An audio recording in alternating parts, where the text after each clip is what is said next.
Thank you, everybody, for coming, and I want to thank Senators Durbin, Schumer, Whitehouse, and Merkley for also being here with me. As we head into another election year, the American people are about to be deluged with an unprecedented amount of political money. It will be financed by an array of interests ranging from the political parties to completely unaccountable interest groups. Those of us here today refuse to stand by idly and watch our elections be fundamentally degraded by the flood of corporate and special interest money. The campaign finance system should be subject to common sense regulations that reinforce the spirit of our democracy. But in 1976, the Supreme Court laid the groundwork for a broken system. In Buckley versus Vallejo, it threw out a portion of a statute passed by Congress that imposed modest restrictions on campaign expenditures. I strongly disagree with the premise in Buckley and the Supreme Court's recent reversal of precedent in Citizens United versus FEC. The court had previously allowed Congress to pass laws preventing corruption and the appearance of corruption, but the latest reinterpretation of the Constitution has left our political system vulnerable like never before. We believe it is much healthier in a democracy to have this crucial battle of ideas fought out by publicly accountable office holders. That's why we're here today to announce the introduction of a constitutional amendment that would allow Congress to regulate campaign contributions and expenditures. Our amendment would do three simple things: authorize Congress to regulate the raising and spending of money for federal political campaigns, including independent expenditures, allow states to regulate such spending at their level, and it would not dictate any specific policies or regulations, but instead would allow Congress to pass campaign finance reform legislation that withstands constitutional challenges. In 2010, the American people saw a new breed of attack ads from out-of-state super PACs. The vast majority were negative. These new organizations raised and spent unlimited funds for the first time since before there was television. And in 2012, there will be even more. And I'd just like to point out the chart over here on the far right hand gives you a sense of the nature of these ads. These ads are overwhelmingly nasty, negative, and mean-spirited. Letting this go unchecked is a threat to our democracy. Campaigns should be about the best ideas, not the biggest checkbooks. It's time to put elections back in the hands of American voters, not corporations and special interests. Senator Durbin. I want to thank Senator Udall for his leadership and thank my colleagues, Senator Merkley, Senator Whitehouse, and Senator Schumer for joining in this. If you ask critics of Congress on the right and on the left what they want to see in Washington, they want to see change. They want to see us stop the bickering and start being more productive to do things to make America a stronger nation and a better place to live. I will tell them that if there's only one thing we can do to change the environment on Capitol Hill and in Washington for the better, it's this amendment, to basically give to Congress the authority to make certain that we have public financing of campaigns. If you want to take our political campaigns out of the hands of special interest groups and super PACs and groups we'd never heard of, this is the way to do it. And this amendment, which I'm happy to co-sponsor, moves us in the direction of saying to the Supreme Court, you've got to allow us to make this system work for the good of the American people. I want to thank Senator Udall for his leadership on this. And I just want to say as well, I'm in favor of all of the small steps we are talking about, whether it's buddy systems, or meeting in social gatherings. All of these things are good to make this a better place.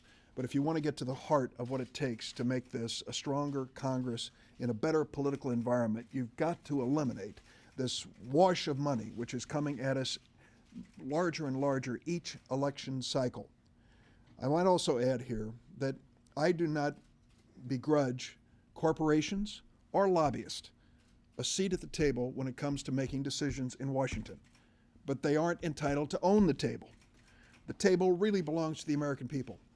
And when we reach the point that these large special interest groups are dominating the conversation and the debate and the political campaigns, we are losing touch with the people who sent us to Washington. Two last points. I have drafted a bill, which many of my colleagues here have co-sponsored, for public financing of campaigns, and I believe we have carefully walked through the minefield that's been set out by the U.S. Supreme Court, and that this bill, if passed, would pass muster today by the Supreme Court's current standards. But I don't know what the future holds, and I don't know how the Supreme Court will rule tomorrow. What we have here with this amendment is an effort to make sure that we preserve for this Congress and future Congresses the authority to make the decision for campaign finance reform that will make a difference. The very last point I will make is this. I have been reluctant to sponsor constitutional amendments. I don't believe you should take a roller to a Rembrandt. And time and again, I have chided my colleagues who would amend the Constitution every other day. But I think this one gets to the heart of our future as a nation and the heart of whether or not congressional reform can actually take place. I want to thank Tom Udall for his leadership on this amendment. I am happy to join with my colleagues, and I believe this is a step in the right direction of restoring public confidence in Congress and making certain that we are more responsive to the people who elected us than to special interest groups. Chuck, you're next. Well, thank you. First, let me salute Tom Udall for his leadership on this issue. He has become the true voice of reform on this and many other issues in the Senate, and we need those voices. So thank you, Tom. And I also want to thank my colleagues, Senator Durbin, Senator Whitehouse, Senator Merkley, for also being on the reform team, as well as Senator Bennett, who couldn't be here, but I know is one of your lead sponsors. So in the mid-'70s, the activist Supreme Court opened the floodgates to allow special interest money to flow into our elections by falsely equating money with speech. Buckley v. Valeo was one of the worst decisions that the Supreme Court has rendered in the last 100 years. It is the First Amendment run amok, because no amendment is absolute. Neither the Second, nor the Third, nor the Fourth, nor the Fifth, nor the Sixth, and neither is the First. And once Buckley v. Valeo came into force, our political system became unbalanced and remains unbalanced. And we will never overcome it. You can try to thread the needle, and I certainly agree with efforts to do it, but we will never overcome it until there is no longer a Buckley v. Valeo. And then, making matters worse, came Citizens United, Buckley on steroids, which really took the First Amendment to an illogical, almost anti-democratic extreme. These are awful decisions that need to be overturned. As many of you know, I introduced a similar amendment, I think about a decade ago. It was bipartisan then, with Arlen Specter, who is no longer a senator nor a Republican. But it's a great idea.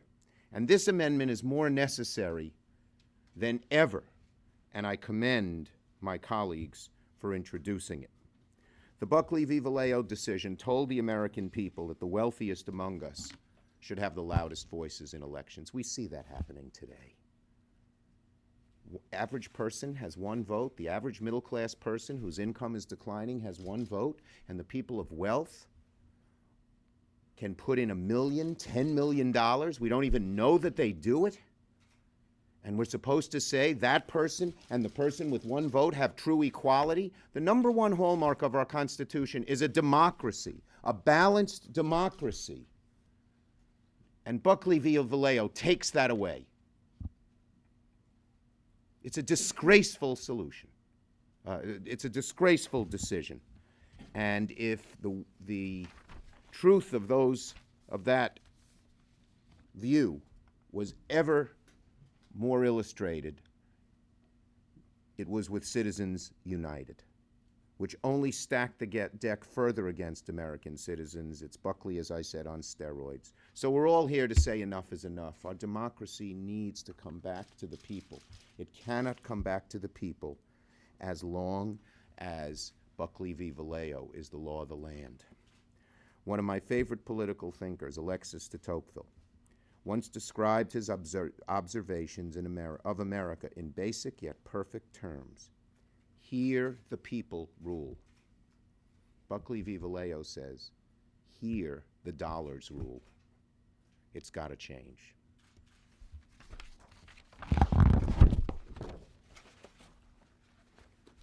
Thanks, Chuck. First, since I'm following Senator Schumer, let me thank him for all his immensely hard work on the Disclose Act, which would at least cure legislatively the part of the Citizens United problem that can be cured legislatively, and that is the anonymity with which this massive corporate spending can take place.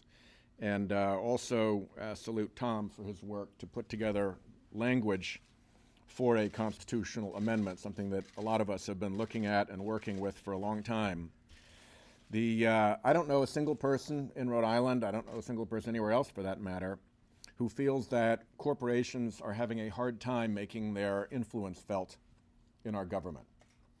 I don't know one person in Rhode Island, or anywhere else for that matter, who believes that our democracy is advanced by having massive amounts of election spending done through anonymous shell organizations.